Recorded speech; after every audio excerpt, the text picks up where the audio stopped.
Puji Tuhan, kesempatan pagi ini Bapak Ibu Saudara saya akan sharing berbagi dengan saudara semua satu pelajaran pengajaran firman Allah yang pagi ini saya berikan judul El Shaddai. Kita akan sama-sama belajar, kita fokus bicara tentang El Shaddai atau kita suka artikan Allah Maha Kuasa. Kita langsung baca ayatnya saja saudara ya. Kejadian pasal 17 ada di ayat yang pertama, ayat yang ke-1. Kejadian 17 ayat 1, mari Bapak Ibu Saudara sama-sama kita membaca ayat firman Allah ini. Kejadian 17 di ayat yang ke-1. Sama-sama kita baca saudara ya. 1, 2, dan 3. Ketika Abram berumur 99 tahun, maka Tuhan menampakkan diri kepada Abram dan berfirman kepadanya, "Akulah Allah yang Maha Kuasa, hiduplah di hadapanku dengan tidak bercela."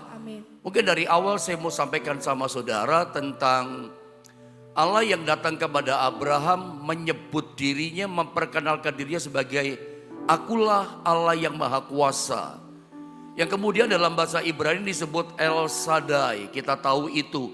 Tetapi ini rupanya ada satu paket.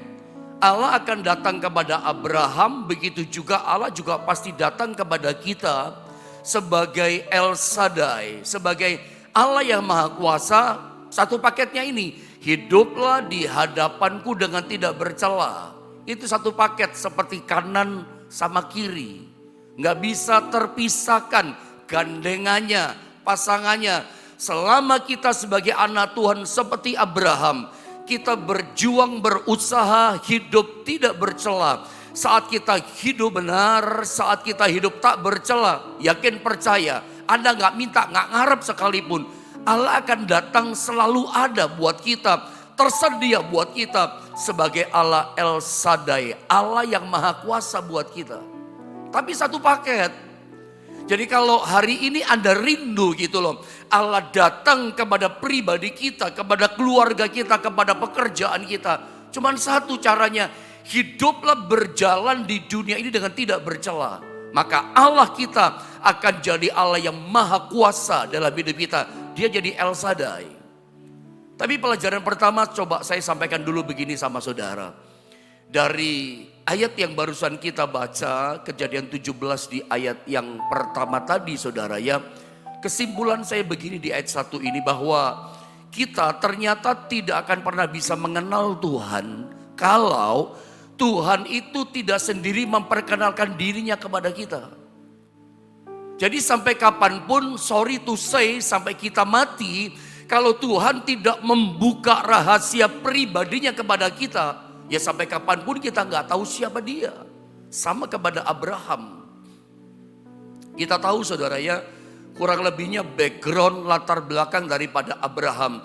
Abraham itu kan penyembah berhala ya. Dia penyembah dewa-dewa ketika dia tinggal di Ur Kasdim, di Babilonia, di Irak sana. Jadi nenek moyang Israel, Abraham itu orang Irak saudara ya, kalau Anda tahu. Jadi sebetulnya di Timur Tengah sana itu semuanya masih seduluran, orang Jawa katakan. Semua masih family, ya big family sebetulnya. Tapi perang sendiri begitu di sana, perang saudara ya, dengan saudara sebetulnya itu. Seringkali di dunia terjadi seperti itu cuma cerita saja. Tapi kita kembali pada ayat ini, background Abraham itu adalah penyembah berhala, dia penyembah dewa-dewa, dia penyembah patung-patung, penyembah benda-benda bertua semacam jimat-jimat. Itu masa lalu Abraham, latar belakangnya. Tetapi kemudian Alkitab bercerita kepada kita, Allah yang datang kepada Abraham, Allah yang panggil Abraham, itu kan yang Alkitab beri informasi kepada kita, yang dicatat Alkitab. Tuhan yang datang, Tuhan yang perkenalkan dirinya kepada Abraham, Tuhan yang buka rahasia dirinya. Dari mulai ayat 14 kalau kita baca, coba lihat sebentar ayat 14. Pasal 14 maksud saya. Dari mulai Kejadian pasal 14 itu Tuhan yang datang. Dia perkenalkan dia sebagai El Elyon, Allah yang Maha Tinggi. Sedikit saya baca ya. Ayat 18-19 dalam Kejadian 14.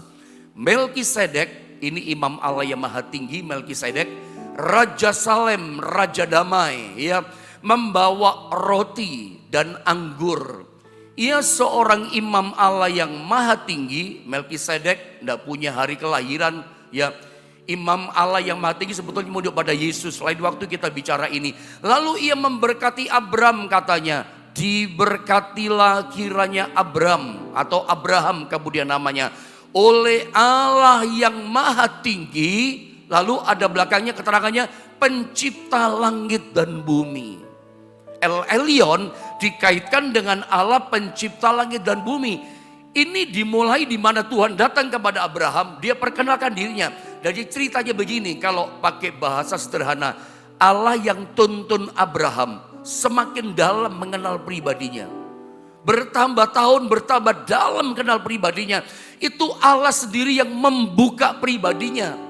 Selama Allah gak memperkenalkan dirinya, Allah tidak membuka rahasia pribadinya, ya sampai kapanpun Abraham gak pernah bertumbuh lebih dalam mengenal pribadinya secara pribadi.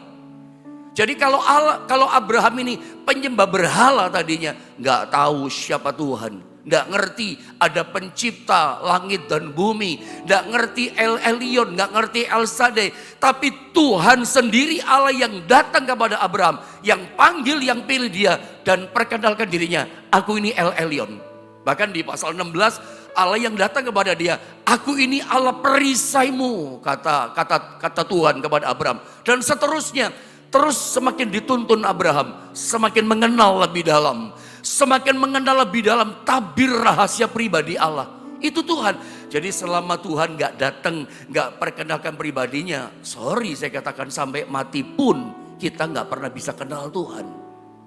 Saudara, jumlah penduduk dunia saat ini kurang lebih diperkirakan 8 miliar lebih penduduk dunia. Dan terbesar, kalau ngomong agama kepercayaan itu ya Kristen. Sebutlah hampir 3 miliar lebih atau mungkin hampir ya 3 miliar lebih lah, mungkin hampir 4 miliar itu percaya pada Yesus sebagai juru selamat. Ya. Tetapi meskipun begitu saudara ya, kalau hari ini kita itu bukan karena Yesus yang panggil, yang pilih kita, sampai kapanpun kita gak pernah kenal Yesus loh. Memang sudah banyak orang percaya pada Yesus, tapi itu secara pribadi memang Tuhan yang datang. Jadi kesimpulan saya begini, konklusi saya. Hari ini, pagi ini kita harusnya berterima kasih sama Tuhan. Kita mestinya bersyukur sama Tuhan yang baik. Karena kalau hari ini Tuhan panggil kita jadi anak-anaknya, dipilih Tuhan jadi anak-anaknya, bahkan bisa melayani Tuhan, mengabdikan hidup kita kepada Tuhan. Itu memang semua Tuhan yang datang loh pada kita. Kalau dia nggak datang, dia nggak perkenalkan dirinya sebagai Yesus Juru Selamat, ya kita nggak bisa kenal dia. Panggilan Tuhan itu memang Tuhan yang datang panggil kita dan dia perkenalkan kita. Ini saatnya kita nyatakan pagi di hadapan Tuhan, terima kasih buat pribadimu yang kau perkenalkan kepada kami. Kayaknya memang dia yang panggil kita. Setiap kita latar belakang beda-beda ya. Ada yang tadinya semua keluarga kita tidak Kristen. Dari semua keluarga kita tidak ada satupun percaya pada Tuhan. Tapi aneh, Anda bisa dipanggil Tuhan tuh. Anda dipilih. Ya saya dipilih Tuhan. Dari semua keluarga saya memang percaya pada Tuhan. Tapi tentu beda kan. Bisa jadi beda panggilan Tuhan sama saudara. Ada di antara saudara terbelakang yang beda-beda. Gak ada satupun yang percaya Yesus. Kok Anda bisa percaya pada Yesus? Gak ada satupun di antara keluarga kita yang bisa melayani, mengabdikan Tuhan. Buktinya kita itu Anda mengabdikan hidupmu sama Tuhan. Itu pilihan. Itu panggilan Tuhan. Tuhan yang datang sama saudara. Saya berdoa hari bertambah hari, bulan bertambah bulan, tahun bertambah tahun. Kita dibawa Tuhan, dituntun sama Tuhan. Semakin lebih dalam mengenal pribadinya, bertambah terus. Dari mulai Allah sebagai perisai, pelindung kita, sampai sebagai Allah yang maha tinggi, pencipta langit dan bumi yang besar. Kalau Tuhan bisa atur langit bumi tetap berputar pada porosnya, bintang-bintang gak ada jatuh, tetap di tempatnya. Apalagi cuma atur kehidupan saudara, Tuhan sangat bisa atur hidup kita. Dia El Elyon, Allah maha tinggi. Dan pagi ini Tuhan tuntun kita. Dia perkenalkan pribadinya sebagai El Shaddai, Allah yang maha kuasa. Mungkin menurut saya Selama ini mungkin kita bertahun-tahun hanya tahu dia sebagai Allah yang Maha Kuasa. El Shaddai itu Allah Maha Kuasa. Coba saya terangkan sama saudara, kembali pada ayat 7. Pasal 17 ayat yang ke-1. Saya baca ulang sedikit lagi saudara, saya baca begini. Ketika Abraham berumur 99 tahun, maka Tuhan menampakkan diri kepada Abraham dan berfirman kepadanya. Lihat kata Tuhan yang datang memperkenalkan dirinya. Akulah Allah yang Maha Kuasa. Permintaan Tuhan, hiduplah di hadapanku dengan tidak bercela, satu paket. Tadi saya katakan, mungkin selama ini kita sebagai orang Kristen, taunya kita El Shaddai itu hanya Allah yang Maha Kuasa. Padahal ada banyak arti dari El Shaddai yang saya coba terangkan sama saudara pagi ini. Dan saya percaya ini bisa jadi berkat buat kita, membawa kita semakin kenal pribadi Tuhan lebih dalam. Nah, El Shaddai atau Allah yang Maha Kuasa dalam bahasa Ibraninya itu disalin dengan kata El Shaddai. Ada lihat deh yang sebelah kanan itu. El Shaddai yang pertama tentunya yang kita tahu selama ini artinya adalah Allah yang Maha Kuasa. Tapi ternyata masih ada arti kedua. El Shaddai itu ternyata arti yang kedua adalah Allah yang Maha Cukup, yang sanggup mencukupkan keperluan kebutuhan kita. Allah yang Maha Kuasa, tapi di saat yang sama El Shaddai juga artinya adalah Allah yang Maha Cukup. Makanya dalam akar kata El Shaddai, jadi bacanya El Shaddai, bukan El Shaddai. Kebanyakan kita salah-salah El Shaddai. Yang betul adalah El Shaddai. Nah, dari kata akar kata El Shaddai, kata Shaddai atau Sad, itu ternyata permisi bicara artinya adalah payudara dari seorang ibu atau seorang wanita. Makanya dalam terjemahan bahasa Inggrisnya, versi Inggris, kata El Shaddai itu diterjemahkan, saya pernah terangkan sama jemaat di Jombang, artinya adalah multi-breasted one, multi. Kan arti El Shaddai itu kan Allah Maha Cukup. Nah, ada kata multi di sini. El Shaddai itu ternyata artinya adalah dalam bahasa Inggris multi-breasted one. Multi itu kan sangat banyak, banyak sekali. Itu multi. Makanya kalau orang yang kaya raya itu suka disebut milioner. Tapi kalau sudah kaya raya sekali, nggak terhitung asetnya, kekayaannya, suka disebut multi milioner. Tak terhitung lagi jumlah kekayaannya, tak terhitung jumlah asetnya. Yang punya kekayaan, harta pun aset, bingung mana saja dia punya. Loh, bisa jadi loh saudara ya, orang punya aset tanah di mana gitu, sampai lupa dia punya. Nanti anaknya, cucu yang ngingetin, Kong, Pak ada di sana gitu. Bisa begitu, saking kayanya dia barangkali saudara ya. Multi itu artinya banyak sekali atau sangat banyak.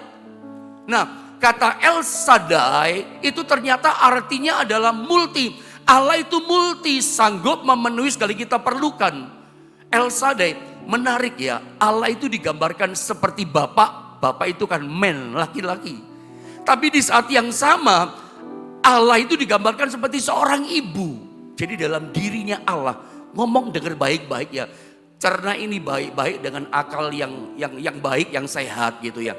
Allah itu ternyata dalam dirinya itu seperti bapak, tapi di saat yang sama Allah kita, Tuhan kita seperti seorang ibu sama kita.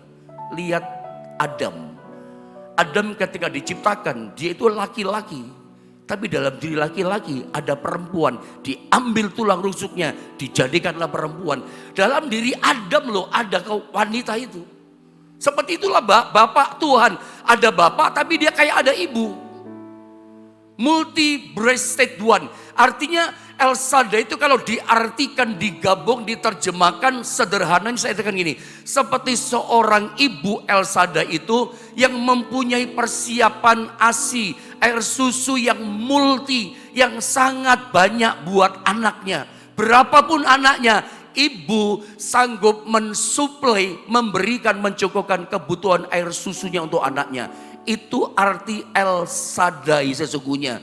Seperti seorang ibu yang punya persediaan air susu yang multi sangat banyak untuk kebutuhan anak. Memang aneh bin ajaib, amazing begitu.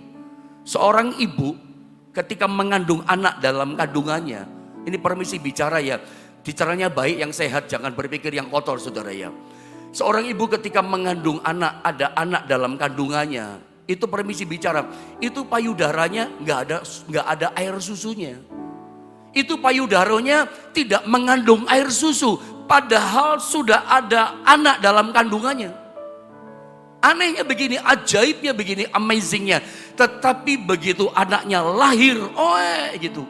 Herannya begini ajaib, itu payudara ibu keluar air susu, mengandung air susu, ada air susunya. Pada waktu masih dalam kandungan tidak ada mengandung air susu, bahkan tidak ada air susunya. Begitu lahir ada air susu, mengandung air susu. Dan kalau sehat mamanya, ibunya, itu cukup air susu untuk anak-anaknya. Mau anaknya lahir kembar 3, itu air susu ibunya bisa cukupkan kebutuhan anak-anak bayinya 3. Mau minta pagi air susu, mau minta kebutuhan siang, tengah malam sekalipun. Ketika anaknya mamanya bangun, air susu ibunya cukup tersedia buat anaknya. Mau tengah malam, kapanpun kebutuhannya. Itu seorang ibu, air susu ibu. Tuhan ingin gambarkan sama Abraham. Dan pagi ini Tuhan ingin beritahu pada kita, asal kita hidup tidak bercela. Itu catatan pentingnya. Asal kita hidup benar. Kalau salah, bertobat, hiduplah benar. Asal kita tidak bercela setiap hari, Tuhan akan menjadi El Shaddai dalam hidupmu. Dia seperti seorang bapak buat kita, tapi dia juga seperti seorang ibu yang pelihara, mensuplai kebutuhan yang kita perlu. Seperti bayi, kebutuhan primer pokoknya air susu ibu. Kalau kita kebutuhannya beda-beda, tapi bapak dan sekaligus seperti ibu, dia sanggup mensuplai kebutuhan kita. Saudara, kalau bicara tentang kebutuhan, ya ada istilah dalam hukum ekonomi. Ada istilah demand, ya. Ada demand itu keperluan, kebutuhan orang gitu ya. Kebutuhan banyak orang butuh, orang perlu gitu ya. Harus ada supply. Kalau ada demand nggak ada supply-nya. Rakyat misalnya konsumen butuh yang namanya gas LPG, tapi dicari di toko langka nggak ada. Cari di pasaran nggak ada. Akibatnya apa? Rakyat butuh, konsumen butuh gas LPG, dicari pasaran nggak ada, suplainya nggak ada gitu misalnya. Ya akibatnya harganya akan gila-gilaan jadi naik. Anda masih ingat pada masa-masa pandemi dulu? Orang cari oksigen susah, iya kan? Awalnya ada, lama-lama langka, di pasaran cari oksigen. Dulu normalnya oksigen kecil paling 1 juta kita beli sama tabungnya. Ketika masa pandemi bisa 4 juta, 5 juta. Bahkan orang berani bayar 10 juta satu oksigen yang kecil itu. Dibeli sama tabungnya itu. Kenapa? Suplainya gak ada. Demand-nya ada, kebutuhan rakyat banyak kena corona. Tapi yang dicari suplai gak ada. Langka di pasaran. Naik berapa kali lipat harga.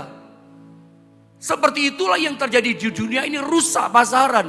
Tapi dengar baik-baik saudara ya.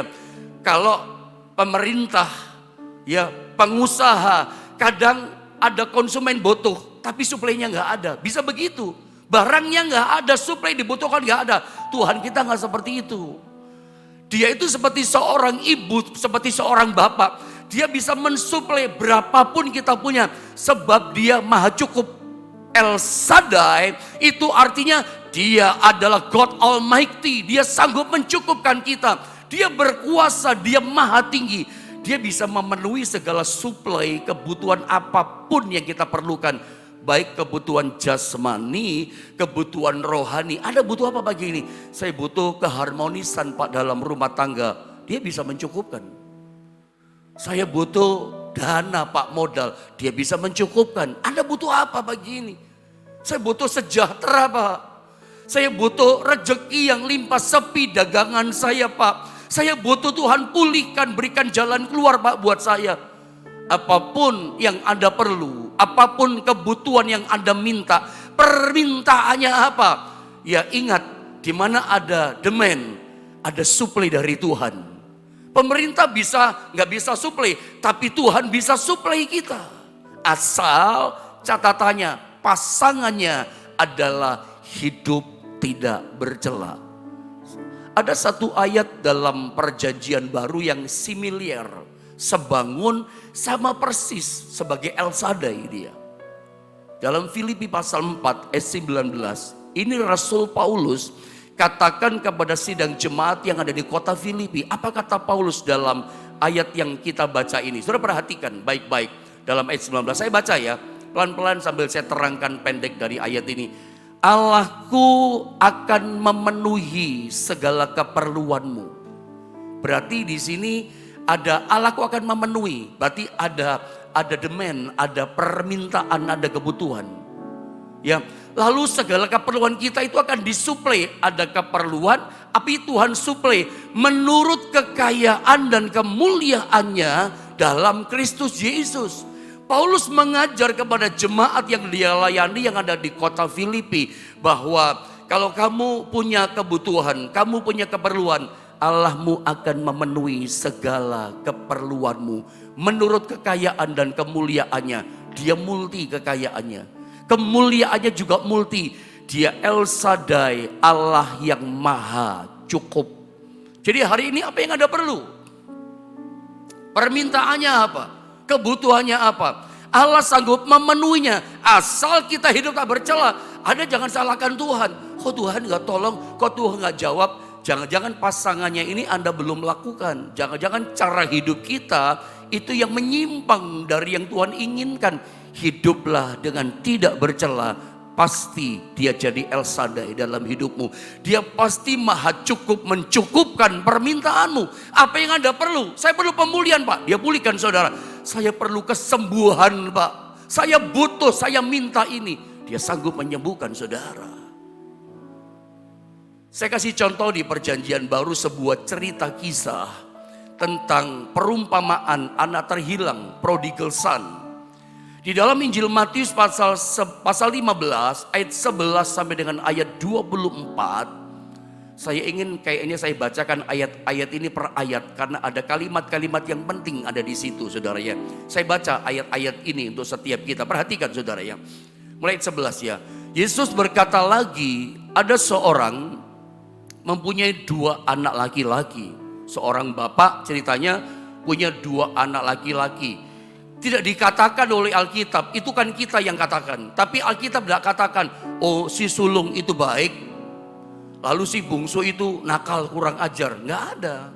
Cuman Alkitab tulis ada bapak seorang ya laki-laki itu punya 2 anak laki-laki. Memang sulung sama bungsu. Terus dikatakan ayat 12, kata yang bungsu kepada ayahnya. Nah ini, Bapak berikanlah kepadaku bagian harta milik kita yang menjadi hakku. Ada demand, ada permintaan, ada kebutuhan. Gini ya, baca tentang anak sulung sama anak bungsu sama bapaknya yang baik. Yang kita lihat bukan si bungsunya yang memfoya-foya, habiskan harta bapaknya. Tolong jangan lihat si bungsu, kita nggak lihat si sulung dulu. Lihat bapaknya yang sangat baik.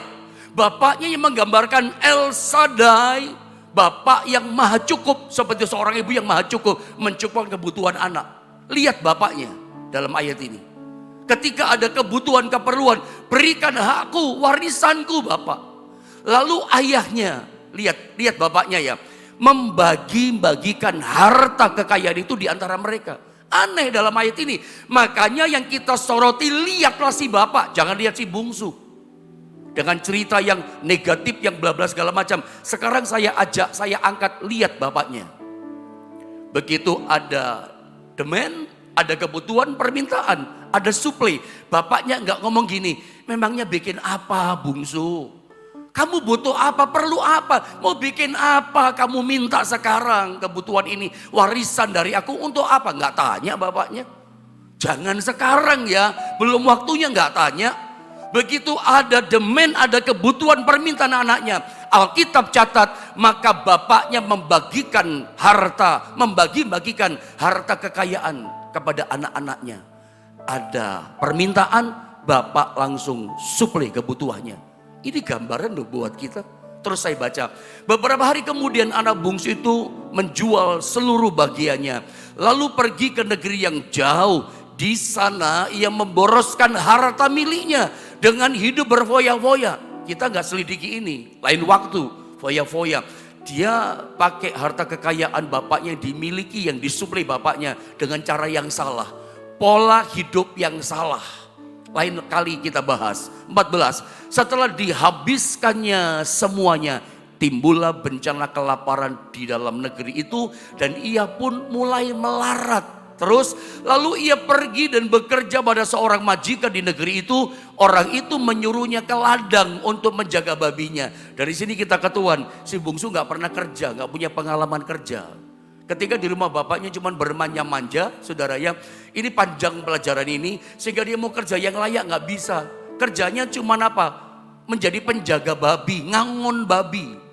Coba kita lihat ayat 16, dikatakan apa? 16. Next, lalu ia ingin mengisi perutnya, lapar ya, ada kebutuhan. Kalau lapar itu ada kebutuhan. Lalu ia ingin mengisi perutnya, pengen makan dengan ampas, makanan sisa itu ampas. Yang menjadi makanan babi itu, tetapi tidak seorang pun yang memberikan kepadanya. Bosnya gak kasih. Ini memang aneh ya, di ladang tapi pelihara babi. Ladang harusnya gandum yang bagus. Babi juga binatang haram buat orang Yahudi. Tapi kalau masa kelaparan, yang haram pun ditabrak. Lagian kasihan si bungsu ya, ngangonnya ngangon babi di sini, bukan ngangon sapi. Ngangon sapi masih ada lagunya, ngangon babi nggak ada lagunya, saudara ya. Ini kasihan, sampai lapar dia mau makan ampas yang namanya babi. Tapi kita lihat dalam pelajaran ini, tidak dikasih. Bagi orang yang lapar, makanan sisa yang kotor ampas babi jadi indah, karena nggak ada yang dimakan. Ini anak bapak loh, anak konglomerat, anaknya raja di atas segala raja, kelaparan, kekurangan. Kenapa? Hidupnya gak bener sih, memang dia berontak sama bapaknya, gak nurut sama bapaknya. Dan kita lihat di sini, lalu ia menyadari, ini yang paling penting, ayat 17 yang saya mau sampaikan pesan pentingnya. Lalu ia menyadari keadaannya, dia ngerti dia salah. Aku lapar karena kesalahanku, karena dosaku sama bapak. Katanya, betapa banyaknya orang upahan bapakku yang berlimpah-limpah makanannya. Tetapi aku di sini mati kelaparan, sudah mau mati dia. Karena gak ada dimakan, minta ampas babi, makanan yang kotor gak dikasih. Udah mau mati dia kurus kering. Sampai dia bandingkan, hambanya bapakku, karyawan yang nomor 1000 sekian, odo limpah makanan. Aku anak bapak mau mati kelaparan di sini. Lihat ayat 18 dengan cepat. Aku akan bangkit, sadar dia, pergi kepada bapakku dan berkata kepadanya, ini mengharukan, Bapak, aku telah berdosa terhadap sorga dan terhadap Bapak. Dia ngerti salah, sadar kesalahannya. Saudara, saya mau bilang begini sama saudara. Kalau di dunia ini ada orang yang tidak pernah salah, tidak pernah bikin salah, itu dia adalah orang besar. Tapi saya mau tanya, adakah di dunia manusia tidak pernah bikin salah, tidak pernah buat salah? Tidak ada. Tapi kalau seandainya ada satu orang tidak pernah bikin salah, dia orang besar. Tapi kalau ada orang, dia tahu dia salah, saudara ya. Lalu dia tahu kesalahannya. Dia salah dan sadar akan kesalahannya. Dia itu orang yang lebih besar. Nomor 3, kalau ada orang tahu dia salah, ya, dan dia tahu kesalahannya, dan dia mau berubah memperbaiki kesalahannya, dia itu adalah orang yang paling besar di dunia ini. Karena dia mau berubah, sadar salah, merubah kesalahannya. Itu anak bungsu. Aku sudah berdosa kepada sorga, berdosa kepada Bapak. Apa yang dia lakukan? Lihat ayat 18. Aku akan bangkit dan pergi kepada Bapakku dan berkata kepadanya, Bapak, aku telah berdosa terhadap sorga dan terhadap Bapak. 19. Aku tidak layak lagi disebutkan anak Bapak. Jadikan aku sebagai salah seorang upahan Bapak. Bapak, udah gak usah perhatikan aku. Aku jadi pegawaimu saja, hambamu saja, budakmu saja. Karena keperluannya apa demennya? Yang penting aku bisa makan. Orang bisa begitu loh. Aku udah usah diaku anak, enggak apa-apa Bapak. Yang penting aku bisa cuancia, kata orang Tionghoa. Yang penting bisa makan. Karena memang dia butuh lapar, butuh makan. Tapi dia sadar sama kesalahannya. Lihat saudara ya, ini indah pelajarannya. Lihat ayat yang ke-20. Maka dikatakan apa? Bangkitlah ia dan pergi kepada bapaknya dan seterusnya, ya. Lalu ayahnya telah melihatnya, lalu tergeraklah hatinya belas kasihan. Ayahnya berlari mendapatkan dia, merangkul dia dan mencium dia. Satu langkah anak bungsu, itu 10 langkah bapaknya. Bapaknya berlari, satu langkah orang kelaparan yang sudah mau jatuh, mau mati. Satu langkah, tapi dia mau berubah, memperbaiki kesalahannya. Bapaknya berlari loh, dipeluk, dicium. Anda lihat di ayat berikutnya, 21, saya lewati saja 21 kepanjangan ini saudara ya. Lalu setelah dia berkata, aku udah layak disebut anak bapak lagi. Aku jadi hambamu. Bapakmu gak ngomong apa-apa. Bapaknya. 22. Tetapi ayah itu berkata kepada hamba-hambanya, lekas bawa kemari jubah yang terbaik. Bukan jubah bekas. Jubah yang terbaik. Anaknya gak minta loh. Tapi bapak tahu dia gak punya jubah. Bajunya udah robek-robek. Gak minta, dikasih jubah. Anda lihat, pakaikanlah kepadanya dan kenakanlah cincin pada jarinya. Sebab bapaknya lihat gak punya cincin, gak minta, gak ngarep-ngarep. Dia cuma berkata, aku gak layak disebut anak, jadikan aku karyawan budakmu saja. Yang penting cuan ciak bisa makan. Tapi bapak berkata, kasih cincin di jarinya dan sepatu pada kakinya. Karena dia gak punya sepatu, dikasih sepatu. Anak itu pakai sepatu. Dia gak minta loh saudara, dikasih. Bapak tahu keperluan, di mana ada kebutuhan, di mana ada keperluan, Bapak supli, itu maksud saya.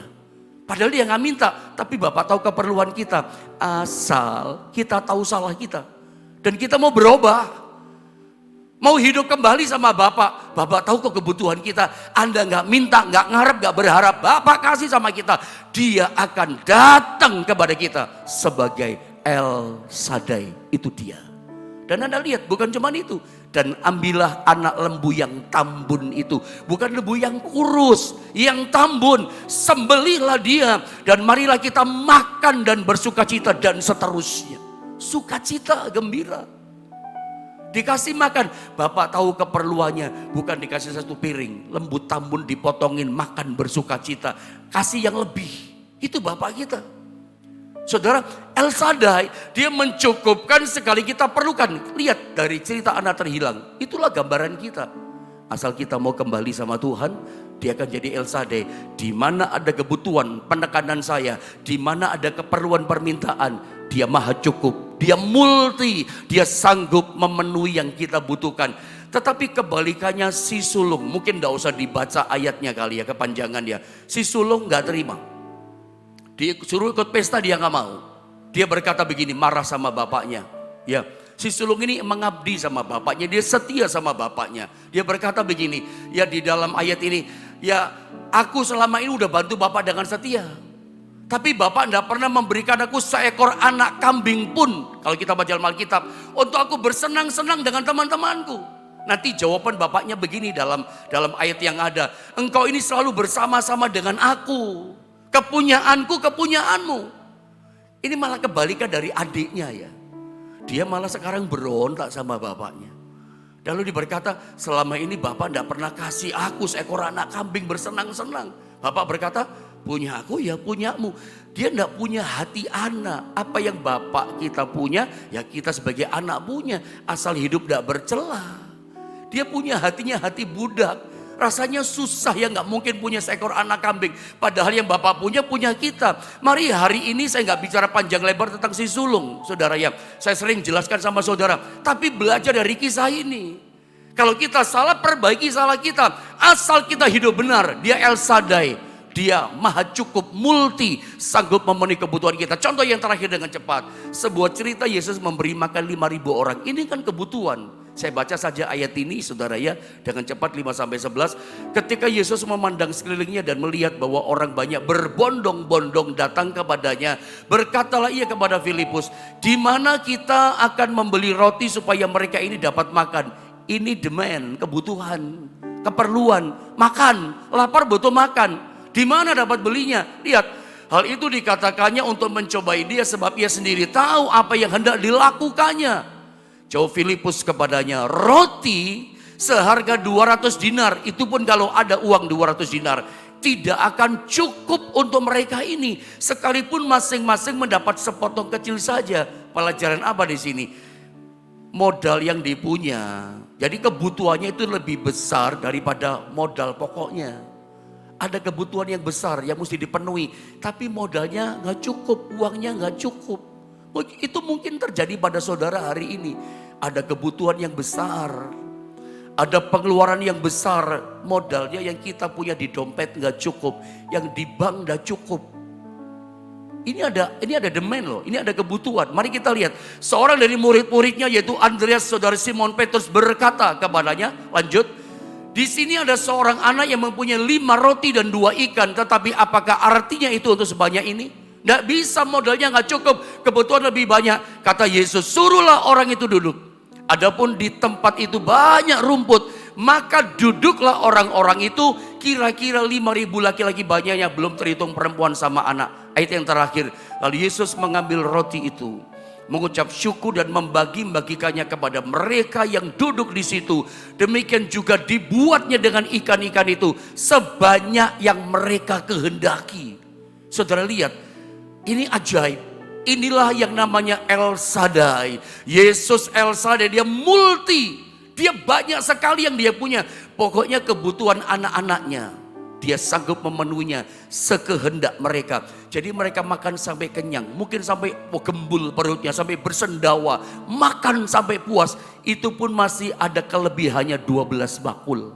5 roti, 2 ikan. Itu modal yang tidak cukup. Tapi ketika Tuhan Yesus doakan diberkati, itu menjadi cukup. Itulah yang terjadi, Allah Maha Cukup El Shaddai. Dia akan selalu datang kita sebagai El Shaddai. Di mana ada keperluan kita, dia sanggup datang sebagai El Shaddai, mencukupkan yang kita perlu. Saya pagi ini singkatnya begini, saya nggak tahu kebutuhan saudara. Apa yang Anda perlu, yang Anda minta. Kembali seperti yang terhilang kepada jalannya Tuhan. Hiduplah benar, dia pasti jadi El Shaddai, mencukupkan segala yang Anda perlukan. Doa saya, dia datang sebagai El Shaddai dalam hidupmu, rumah tanggamu, sampai kepada bidang-bidang pekerjaanmu. Pokoknya begini, apapun profesi pekerjaan saudara, dimanapun Anda tinggal, Anda berada, apapun keperluan kebutuhanmu, dia Tuhan yang sama, tidak berubah. El Shaddai yang Maha Cukup, sanggup mencukupkan segala yang kita perlukan. Alami pribadinya pagi ini sebagai El Shaddai.